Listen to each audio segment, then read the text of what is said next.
Hey guys, welcome back to Friendly Hill. My name is Matt. Today I have something to show you guys. It's a tractor attachment that I had built for my tractor. I want to show you guys that, as well as I got a story to tell you about a firewood customer. So this is the new tractor attachment that I have. I already have a ballast box. Actually, this is my second one, but these are just not heavy enough. I know I don't have concrete in here. Concrete would have helped. But I'll tell you the reason I didn't put concrete on it. With the first box that I had, it was a cheap Amazon buy. I know it's cheap. It had different bolts here. They were really thin, and actually, because I was pulling my dump trailer, which again, that's stupid too. The dump trailer over there with full wood, that's way more weight than this thing was made to pull. But I tried it, and what it did is it bent the pins. So that box is gone, and I have this box. Well, since I had issues with the last box, I didn't want to fill something with concrete, and knowing it might break, then I have to get rid of like a whole concrete slab. Like I'd have to break it up and do whatever. It'd be a whole mess unless I just want to take it to the dump. So I stuck with the loose pebbles here, knowing that I think I was going to switch this out again, and of course I am. This time they put bigger pins on this, but I still bent these. Again, this ballast box is not rated for that trailer, so that's on me. It's not a terrible box. Like if you put this box on there, never hooked it up to a trailer, it's going to do what you need to do. So, but I'm always pushing things farther than they need to go, so that's why I've had this made. This thing is, I mean, y'all, this thing is built thick, all the way around. This box right here, I think it's 83, 84 pounds. I don't know what this weighs because we don't have a scale, but I'm saying it's over 200 pounds alone with nothing in it. It's got a trailer hitch welded to the bottom too. You can see right there. And I might or might not try this with the trailer, just because the problem with the trailer, guys, is when everything is on a hill, and you're turning on a hill, the tractor is always uneven. So you might tweak one side versus the other. If I was on flat land, honestly, none of this would be an issue. This ballast box would do what I need to do. I wouldn't have to do this. But because I'm always on such a hill, my back tires seem to be off the ground more than they are on the ground. So, with that being said, this is way overbuilt, way heavier, and way bigger. So, like I said, this thing's 7 cubic feet. What I did is I went ahead and just got 8 50-pound bags of concrete. We're just going to throw in there. I know it's not going to fill it up. Kind of want to see how far up it's going to go, because what I want to do, knowing that I have a lot more weight, I don't need to fill this thing up, and I can actually use the top of this for like tool storage or something like that. Maybe I'll throw a chain here, my chainsaw scrunch here, a couple things here and there, so I have it on the tractor, because you can see there's no holes like this one had for tools and stuff, which also is going to make this a lot heavier, because you don't have free space like that, empty space. So what we're going to do is we're going to go and fill this thing up with concrete. Like I said, it's probably only going to come up halfway, maybe even that. That's going to be 400 pounds plus 200 pounds. That's 600 pounds already. I think 800 would probably be the prime weight that I'm going to get at. But like I said, throwing chains, scrunches, and all other types of things in here that's going to add weight. Trailer hitch is going to add weight. So we'll just see. Also have this rebar in here. And what we're going to do, we're going to take this rebar and just stick it in the concrete to help set it up. But yeah, so let's get to it. Before we fill this ballast box up with concrete, there is one thing I want to show you guys. And I have a Coyote 3510 SE. This is like a I think it's like 2020 or 2021. I think, something like that. Anyways, I don't really know the year. One place I found that they went cheap on, the manufacturer wise, was these pins. These pins right here, I'll show you where they go on the tractor. These pins hook up right here. All they do is go through this, and it's got a cotter pin right here. Well, as you can see, that's a bolt. I made this. So this is a 10.9 bolt, grade A bolt. It was like way longer than this. I cut it down, drilled a hole, and put that in there. As well as this side broke on me too. So this was just a pin that had, this broke before that one. This is just a pin I had from something else. And this has a cotter pin, and I don't know how long that's going to last. But what Coyote did is they put this, and they might have put this in there I don't know if this is like a wear part that they put a cheaper grade stuff in there because they want this to break versus something else. I don't know. I'm not an engineer, but this had a head on it. The head was right there. The tractor worked the head off of this, and this thing came out. And so did where it was connected. That came out. And it came out on both sides. That's something to check out whenever you're hooking up your attachments. And now I'm checking them all out. You know, you have a ton of pins and stuff everywhere, but and maybe this, I don't think it was square like this head. Like I said, I didn't see it till the first one was broke, but yeah, I mean, you could see where it kind of bent this right here, worked its way out. That one did the same thing. You can see it bent right here. So yeah, just keep an eye out for those. Hopefully y'all aren't having that issue, but I did. But what I'm gonna do is I'm gonna cut open these bags right here, throw them in them, throw a couple in here. I have the water hose right here. We'll mix it up. I'll just mix it with this one of these bars, and we'll just keep doing that. I'm not really worried about it mixing up because it's just gonna sit in here. It's just weight. I'm also hoping that this pallet doesn't give away on me. The only reason I'm not putting this on the tractor is I have a bush hog job that I'm doing today. And I don't want to take the ballast box on and off. Although, I'll tell you another thing. See guys, I'm just talking, I'm blabbing. Another great thing about this ballast box that I'm very happy for is it has these type of pins. Those cotter pins, when they bend and stuff, they're super hard to get off. They're not always easy, plus when they rust and stuff. So this, just stick it in there and flipping this ring down is so much nicer. But anyways, let's get to it.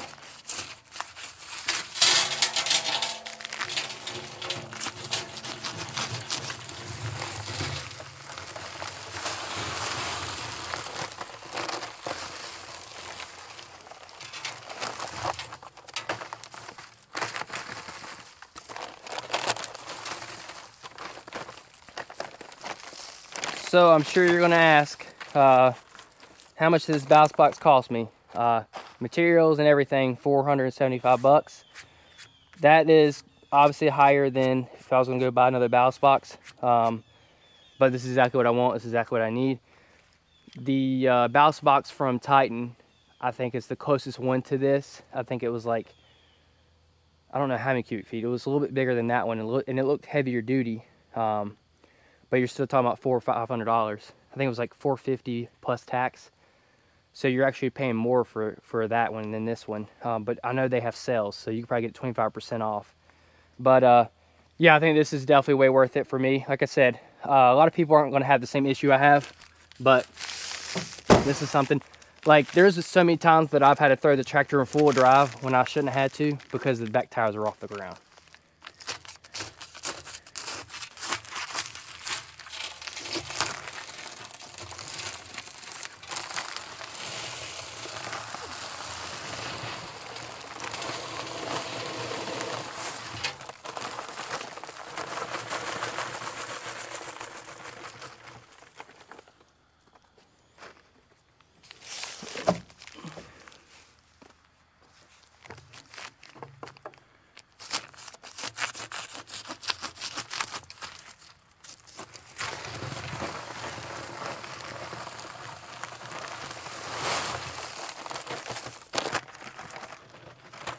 All right, we got 3 bags in there. Let's add a little bit of water here.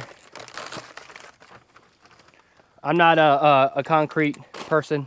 This is like the first time I've ever used concrete.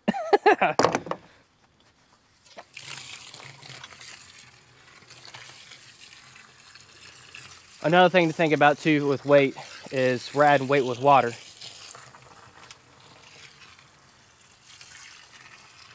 And I'm probably gonna overfill this with water and just start dumping the bags in, mixing it up that way. But this is gonna be way heavier than the other box, 100%, even with half full. All right, let's try that.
right, so this is what I ended up doing, guys. I put the concrete in there, and I didn't realize that I was on a hill, because everything's on a hill.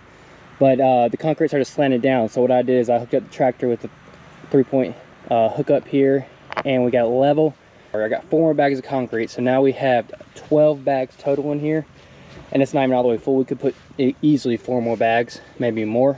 So I'd say this thing holds around 16 bags. But with that being said, we have 600 pounds just in dry concrete. Then you add your weight of the water, which I don't know what that calculation is. And then the box is around 200 pounds. So just right now, we're well over 800 pounds. Like I mentioned before, I would like to have some room for tool storage or chains or what have you. So this is what I'm gonna do. I'm gonna leave this just like it is. What I can do is, if I don't like tool storage or I need more weight, which I don't think I will, I can pull all the pebbles out of this box right here and throw it in there. And so that will add weight. But honestly, guys, I'm not worried about weight here. So I'll tell you what we have in this box now. At first, I was going to put 8 bags of 50-pound concrete in there, and that's 400 pounds. Well, that only got it halfway up, so I add another 4 bags, so that's another 200 pounds. So we have 600 pounds of dry concrete in it. The box itself weighs 200 pounds. I also had 2 like half empty bags of that right there, which I think those are 50 pounds a bag. They might be 40 pounds a bag. So we'll just say 40 more pounds of pebbles as well. So we got 600 plus 40 plus 200 for the bucket. I'm not even counting the hitch. The hitch is probably like 10 pounds or something like that. So we will count the hitch to make it 50. So we're looking at 850 pounds, and that's without adding the weight of the water that the concrete's going to hold. I don't know how to calculate how much water this holds. So if somebody in the comments want to drop down, we have 600 pounds of concrete. So let me know how much water weight that is. And that's it. So this, like I said, guys, this thing is massive. I don't think I'm gonna have any issues with weight now.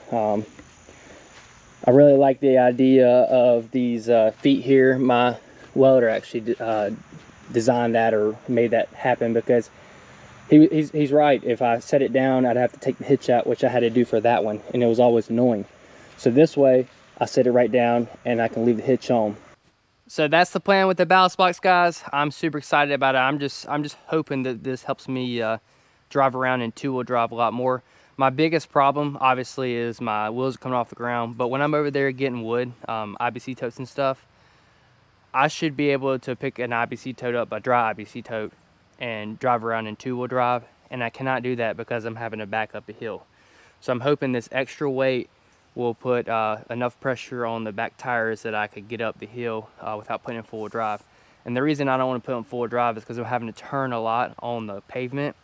And that's just more wear and tear on the tractor, and I'm trying to get away from that. I mean, I could feel the front tires gripping, and obviously when you turn in 4-wheel drive, you could feel the tension there as well. So that's the main reason for wanting more ballast. And obviously everyone says it's better on the front seals. So why not try to take care of the tractor as much as I can? So that's enough of the ballast box. Now let's down to my story, guys. So I'm sure a lot of you, actually I've seen a lot of you on YouTube say that your sales have been booming, and it's the same here. Things are going out quickly. I've done a couple cord already, which is crazy for beginning of September for me. Bundles have been flying off the shelf. But let's get to the story. So I had a customer call me and say, hey man, I need some wood.